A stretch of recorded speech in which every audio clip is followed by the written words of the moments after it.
जो है वो अपने ऊपर रिस्क ले रही है, क्योंकि आज भी डिलीवरी के दौरान बहुत सी महिलाएं मर जाती हैं। तो आप सरोगेट मदर और टेस्ट ट्यूब बेबी, ये दो कंसेप्ट आप समझ में आ गया। जुड़वा बच्चों वाला भी कंसेप्ट समझ में आ गया आपको। सेम शकल का जुड़वा, अलग अलग स्पर्म आके एक गो से टकरा गया तो अलग अलग चेहरा बनाएगा लेकिन जुड़वा होगा, एक गो दू गो से टकरा देगा तो जुड़वा होगा लेकिन शकल क्या हो जाएगा, सेम हो जाएगा।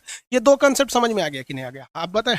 अब इसके बाद आपको बताएंगे पीरियड्स कैसे आते हैं, सेफ टाइमिंग क्या होती है जब बच्चे जन्म नहीं लेते हैं, पीरियड के किस आगे पीछे का कौन सा टाइम होता है, और उसके बाद बताएंगे आप लोग को पीरियड्स के बाद मेंस्ट्रुएशन साइकिल हो ही गया यहाँ पर, आगे बताएंगे। अभी बताइए इसमें किसी को दिक्कत तो नहीं है? टेस्ट ट्यूब में जुड़वा हो सकते हैं, संभावना बहुत कम होती है। टेस्ट ट्यूब में जुड़वा की संभावना बहुत ही कम होती है, लेकिन हो सकते हैं वहां पे भी, क्योंकि स्पर्म इतने छोटे होते हैं कि वो माइक्रोस्कोप से भी उसको जूम करके ही देखना पड़ता है। आगे देखें, कोई दिक्कत नहीं ना? अरे बेवकूफ कहीं का कह रहा है कि सर टेस्ट ट्यूब में जब निषेचन वापस हो गया है तो इसे वापस अंदर कैसे डालेगा? भैया पाइप आता है उसका, डॉक्टर का अपने इंस्ट्रूमेंट होते हैं। जिस तरह से ओवम को बाहर निकाला था बकलोलवा, जब निषेचन हो जाएगा तो वापस पाइप के रास्ते यहाँ पे यूट्रस में छोड़ देगा। उसमें दिक्कत क्या है? पाइप लगा के वेजिना के रास्ते यूट्रस में छोड़ देगा, यहीं तक तो पहुंचाना ही है वहां पे। अब इसमें कोई निकाल लिया तो थोड़ा दिक्कत नहीं है, कह रहा है कि अंदरवा कैसे रखेगा। अरे दादा रे दादा, सब गजब पड़ता है। तो यार साइंस पढ़ रहे हो तो साइंस वाला तो नहीं, बुद्धियो रखो। चलो आगे देखते लो। ये तो समझ में आ गया, जुड़वा समझ में आ गया, निषेचन समझ में आ गया। चलो भाई ये गायब हो गया जी। यहाँ पीरियड समझते हैं, एक और चीज पहले समझा देते हैं, पीरियड नहीं समझाते।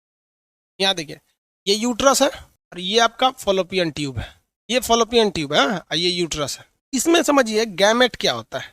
गैमेट इधर ये मेल का टेस्टिस है, स्पर्म रहेगा यहाँ पर।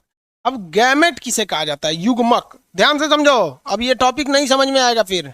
बकलोलवा कह रहा है कि सर इसमें ब्लड ग्रुप कौन सा होगा, मारे 20 खोपड़िया का होश में चला आएगा। ब्लड ग्रुप पढ़ा दिए थे आपको, और उसमें जाके देख ब्लड ग्रुप कौन सा होगा। यहाँ पर यहाँ ब्लड ग्रुप पड़ेगा।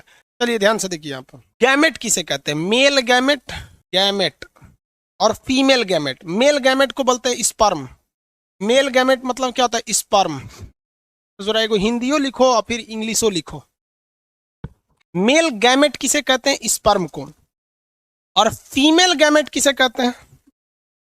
कितने लोग बोल सकते हैं फीमेल गैमेट किसे कहेंगे? ओभम को। फीमेल गैमेट ओभम को कहते हैं, ओभम। अब ओभम को हिंदी में क्या कहते हैं? शुक्राणु। और सॉरी, स्पर्म को, ओभम को क्या कहते हैं? अंडाणु। अंडाणु का जीवन काल 2 से 3 दिन। अंडाणु का जीवन काल 2 से 3 दिन, इसका जीवन काल 20 मिनट। हालांकि मैक्सिमम ये 1 दिन रह सकता है। चलिए आगे देखिए, 20 मिनट इसका एवरेज टाइमिंग होती है। आगे देखिए, अब ये गैमेट को क्या कहा जाता है? गैमेट, इसमें भी गैमेट लगा है, इसमें भी गैमेट लगा है। इसे कहते हैं युग्मक। युग्मक यानी ये आपस में जोड़ा बनाना चाहता है, युग्म बनाना चाहता है, युग्म, इसलिए इसे कहा जाता है युग्मक। यह स्पर्म भी चाहता है कि जोड़ा बना ले ओभम के साथ, और ओभम भी चाहता है जोड़ा बना ले स्पर्म के साथ। तो जोड़ा बनाने वाले को गैमेट या युग्मक कहते हैं। जोड़ा बनाने वाले को गैमेट या युग्मक कहते हैं, गैमेट या युग्मक कहते हैं।